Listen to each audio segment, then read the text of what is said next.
As Edmonton City Council is set to wrap the discussion on infill in Edmonton's older neighborhoods Tuesday, those advocating for more density say building more housing directly benefits Edmonton's public transit. Like most of Edmonton is completely unaffected by this debate.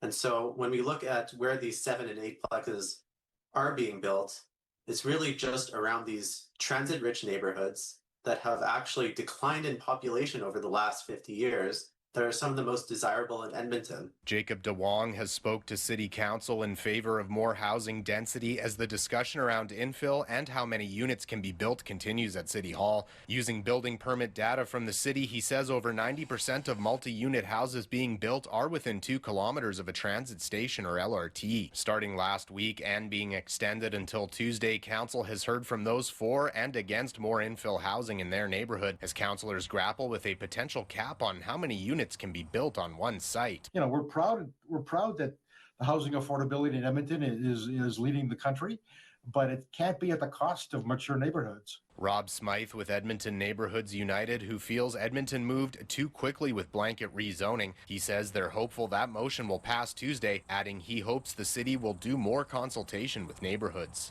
You know, I think most members of the community really are hopeful that can carry the day. The other motions are important in terms of the length of the building and the architectural features and so on. But really, that one amendment or proposed amendment is really an important one for many of us in the community.